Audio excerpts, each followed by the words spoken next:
Hello everyone, welcome to Gulshan academy. और आज की इस वीडियो में हम यूजीसी नेट के लिए रिसर्च एप्टीट्यूड के इम्पॉर्टेंट एमसीक्यूज पे जो है डिस्कस करेंगे। तो वीडियो को एंड तक देखें। तैयारी कर रहे हैं यूजीसी नेट पेपर 1 के लिए तो हमारी पहले की वीडियोस को फॉलो कर सकते हैं, लिंक इस वीडियो के डिस्क्रिप्शन में दे दी गई है। चलिए शुरू करते हैं। तो ये हिंदी में क्वेश्चन लिखे गए हैं, ठीक है, और ये बहुत ही इंपॉर्टेंट है। जैसे कि पहला क्वेश्चन है कि शोध में जो कंट्रोल ग्रुप होता है इसका मुख्य उद्देश्य क्या होता है। तो देखें, कंट्रोल ग्रुप जो होता है ये तुलना को आधार प्रदान करता है, ठीक है। तो इसका सही आंसर ऑप्शन नंबर बी हो जाएगा कि ये तुलना को आधार प्रदान करता है। नेक्स्ट क्वेश्चन है, यदि किसी शोध में शोधकर्ता स्वयं प्रतिभागियों के व्यवहार को प्रभावित कर दे तो उसे क्या कहते हैं। इसे क्या कहते हैं? तो इसका सही आंसर है, इसे रिसर्च बायस कहते हैं, ठीक है। रिसर्च बायस कहा जाता है इसे, ठीक है। इससे होता यह है कि जो प्रतिभागी होते हैं उनका जो है अनुसंधान में रुचि जो है पूरी तरह से खत्म होती चली जाती है, फिर वो उसके प्रतिभागी नहीं बनते हैं। नेक्स्ट क्वेश्चन है, अब यहाँ पर सूची दे रखी है, सूची 1 और सूची 2। यहाँ पर दे रखा है टाइप्स ऑफ रिसर्च। आप यहाँ पे देख सकते हैं, इंग्लिश मीडियम में यहाँ पे लिखा हुआ है, ठीक है। Exploratory, descriptive research, experimental research और एनालिटिकल रिसर्च। तो इसको मैच करना है। इसका सही जो आंसर है वो मैं आपको बता देता हूँ, ऑप्शन नंबर ए इसका सही आंसर है, ठीक है। यानी ए जो है ये दूसरे से मिलेगा। एक्सप्लोरेटरी जो रिसर्च होता है वो नई खोजों, नई समस्याओं से जुड़ा होता है, और जो डिस्क्रिप्टिव रिसर्च होता है वो जुड़ा होता है हमारा विशेषताओं का वर्णन करने से, ठीक है। और एक्सपेरिमेंट रिलेटेड जो रिसर्च होता है वो अपना कारण व परिणाम से संबंधित होता है, जबकि एनालिटिकल रिसर्च जो होता है वो मौजूदा डेटा का विश्लेषण करता है, ठीक है, और डेटा एनालिसिस से संबंधित होता है। नल हाइपोथेसिस किसे कहते हैं, ठीक है। कई बार ये क्वेश्चन पूछा गया है नल हाइपोथेसिस का। तो सही जो इसका आंसर है वो है ऑप्शन नंबर बी, ठीक है। दो चरों में जब कोई भी संबंध नहीं होता है तो उसे हम नल हाइपोथेसिस कहते हैं। हाइपोथेसिस की वीडियो में मैंने बाकायदा आपको 3 टाइप के हाइपोथेसिस पहले बता रखे हैं, ठीक है। वीडियो में बहुत ही अच्छी तरीके से एनालिसिस किया है मैंने। अगर वो आपने वीडियो नहीं देखा है तो आप उसे जरूर देखें, ठीक है। आपको मिल जाएगी हमारी प्लेलिस्ट में, जिसपे हैंड रिटन नोट्स वाली जो प्लेलिस्ट है उसमें आपको ये देखने को मिलेगी, ठीक है। नेक्स्ट क्वेश्चन है, किसी परीक्षण की रिलायबिलिटी जो होती है उसका संबंध किससे होता है। तो स्थिरता से होता है, ठीक है।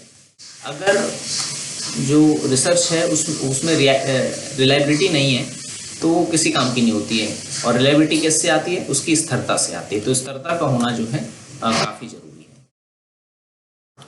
नेक्स्ट क्वेश्चन है, यदि शोधकर्ता पूरी जनसंख्या के प्रत्येक सदस्य को चयन का समान अवसर देता है तो यह कौन सी सैम्पलिंग कहलाता है, ठीक है। टाइप्स ऑफ सैम्पलिंग ये सब मैंने आपको बता रखी है।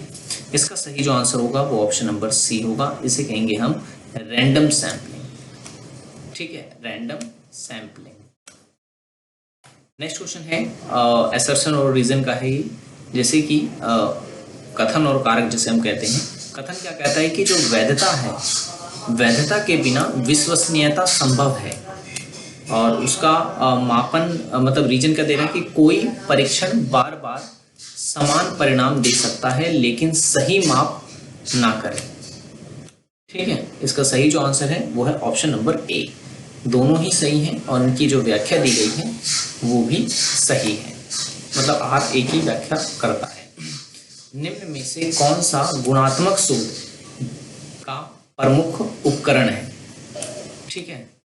गुणात्मक शोध का प्रमुख उपकरण कौन सा है इसमें? तो सही जो आंसर है इसका वो है ऑप्शन नंबर सी। अवलोकन या साक्षात्कार जो है ये गुणात्मक शोध का प्रमुख उपकरण माना जाता है। नेक्स्ट क्वेश्चन है, शोध रिपोर्ट में बिब्लियोग्राफी का क्या अर्थ होता है, ठीक है। बिब्लियोग्राफी का क्या अर्थ होता है, बहुत इंपॉर्टेंट है।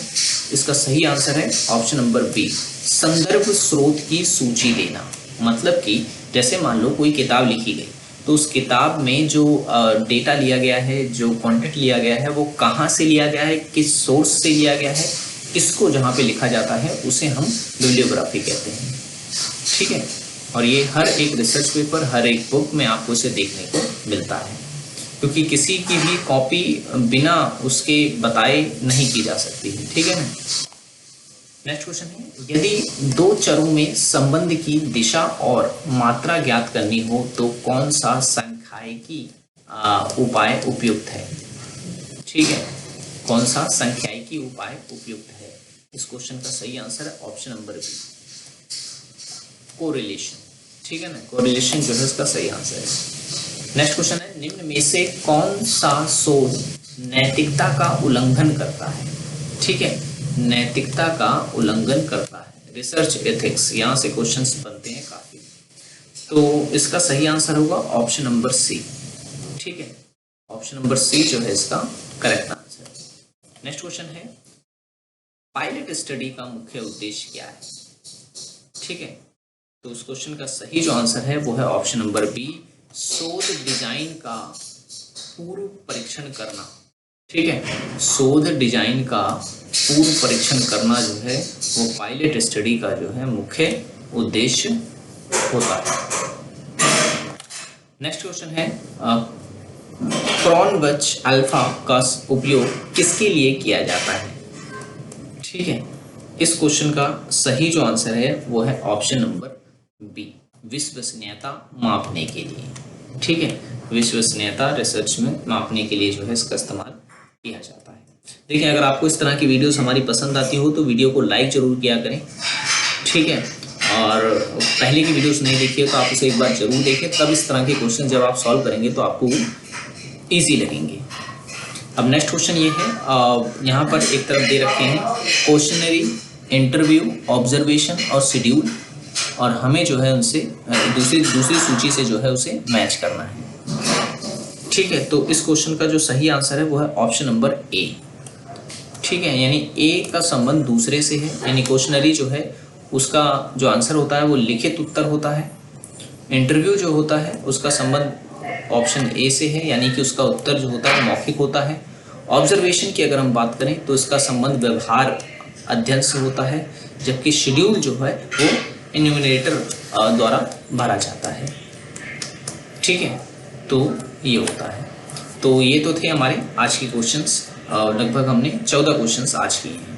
ये रिसर्च से रिलेटेड थे, ये क्वेश्चंस आपको देखने को वैसे नहीं मिलेंगे, ठीक है, नॉर्मल बुक्स में, लेकिन क्वेश्चंस देखेंगे आप तो प्रीवियस ईयर में कुछ इसमें से पूछे गए हैं, तो बहुत ही इंपॉर्टेंट है। आशा करता हूँ ये वीडियो आपको पसंद आया होगा। वीडियो पसंद आया हो तो लाइक ज़रूर करना, चैनल को सब्सक्राइब नहीं किया तो ज़रूर कर लें, ताकि इस तरह की वीडियोस जब हम डालें आपको नोटिफिकेशन मिलता